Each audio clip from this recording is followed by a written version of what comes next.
pè ẹ́ comedian èmi ò rí as comedian ex-comedian yẹn because mi ò ríjọ́ tí mo ti tan TV tí mo rí ẹ̀ ń bẹ̀ mọ́ mi ò ríjọ́ tí mo ti lọ sí event tí mo bẹ́ẹ̀ pàdé ń bẹ̀ mọ́ you have lost all glories. àbí show mélòó ni wọ́n ṣe tí wọ́n yé àárí ẹ̀ ń bẹ̀ àṣà rí wọn o social media báyìí òun ní ọ́fíìsì òun ní stage ti tiẹ̀ òun búyà rainbow anyway ẹni tí ò nírú ẹni kò lè mọyì ẹni that's all I have to say because bẹ́ẹ̀ ṣe bú bàbá ọlọ́fà iná ọjọ́ kìíní àná nìyẹn ẹtì ẹ̀ wá fi gbogbo àwọn àgbààgbà industry ẹ̀ wá fi wọ́n ta yín káti ẹ̀ wá yọ ti àwọn tó jọ́kùnrin tá a lè wo pé wọ́n ń wé ọ̀dì ọ̀dà bóyá lómi ti tọrọ àrífín lọ́wọ́ yín kò ń ṣe bíi tìyá yẹn náà because bàbá ọlọ́fà iná jáde wọ́n sọ̀rọ̀ everybody jáde wọ́n bẹ̀rẹ̀ sí bú bàbá yẹn ṣé wọ́n parọ́ ni ẹ̀ ń dóra yín ìbáwọn tó ní lọ́ọ̀kì náà end up àṣìyàwó mélòó nu yín tó máa jáde tó lè fi ọwọ́ ẹ̀ sọ àjà báyìí nígbà tó ń kọ́kọ́ wọ movie industry òun ò bá èèyàn kankan sùn àmọ́ yín náà we know as e dey go so tó bá wá bú èèyàn kan lọ́wọ́ tẹ wá gádà tẹ ní báyìí ló ṣe gbọ́dọ̀ rí tó tiẹ̀ ti wá rí bẹ́ẹ̀ yẹn ẹ dẹ̀ rọra fílẹ̀ ẹ fi tó kù lẹ̀ ò wá ń gbé báìbù ò ń ṣépè ò ń ṣe gbá ò ń ṣàgbọ̀n tó bá tẹ̀ wá ní problem pẹ̀lú Yomi ó wá mú tọmọ ẹ̀ mọ́ anyway abiyamọ ò ní ṣerú ẹ̀ mi ò ní sọ jù yẹn lọ ẹni tó bá nírú ẹni amọ̀yì ẹni ọmọ kékeré tí ó lẹ́ṣẹ̀ lọ́rùn ó lè fèsì Yomi kó díù pẹ̀lú Yomi kó sàn kó tó bá wọ̀n sí Yomi kó ṣépè fún Yomi òun àdórúkọ ọmọ ẹ̀ mọ́ bẹ́ẹ̀ náà lòun mú àwọn ọmọ ìyá Rainbow lòun mú gbá lòun mágbọ̀n lòun mú tọ́lọ́ ń bá fẹ́ pààyàn rùn nǹkan mẹ́ta ló máa dà sí ń gbá ìgbéraga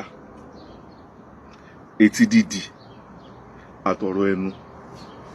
ṣé o rọ̀rọ̀ ẹnu òun ló pa Lámínà ọ̀rọ̀ ẹnu tó pa Lámínà yẹn òun ló ti ń dí pẹ̀lú yẹn báyìí sìn wótó ẹnu ẹ̀ ló wà yẹn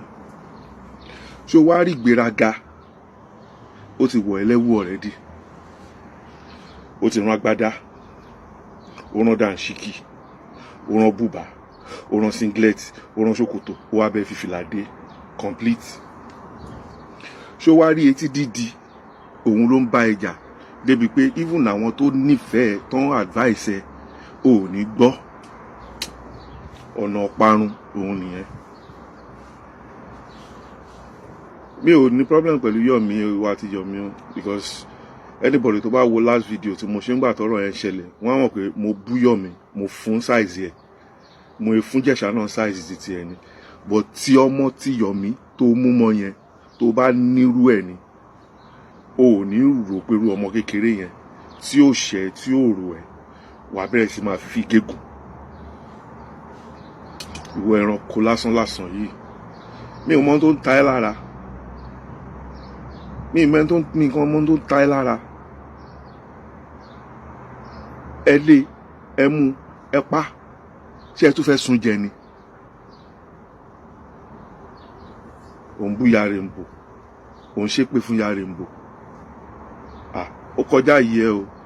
tó bá réèyàn sọ fún ẹ ó kọjá yìí ẹ you better go and make amends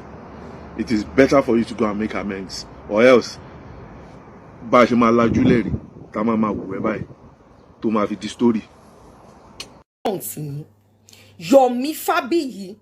láti èní lọ pẹ̀lú àṣẹ ni mo sọ gbogbo ibi tí o bá wọ̀ ibi ni o máa kó wọ bẹ̀ gbogbo ohun tí o bá ń ṣe ibi ló máa kọjú sí ẹ gbogbo ẹni tó bá kọjú sí ẹ láti ṣe ẹ́ láàánú ègún ayérayé á bọ́ sí orí wọn gbogbo ilẹ̀ tí o bá tẹ̀ á máa jù ẹ́ gbogbo ọ̀nà tí o bá gbà á ṣókùnkùn fún ẹ. Yomi, after Ìjẹ̀ṣà was sentenced today, you came to court to say o fẹ́ appeal. ìwọ tó ò tí ì mọ nǹkan tó ń bọ̀ fún ẹ, go and count everybody that you came with. Those you brought to court, go and count them. Lọ wò wọ́n lẹ́yọ kọ̀ọ̀kan, níbo ló wà? Àwọn míì ti kú, àwọn míì wà lórí àìsàn. Ó jẹ́ fẹ́ gbọ́. Yomi Fabiyi títí di ìran kejì ẹ, gbogbo ọmọ tó bá ti ara ẹ jáde ni mo sọ. Gbogbo ọmọ tó bá ti ara ẹ jáde, ò ní jèrè wọn.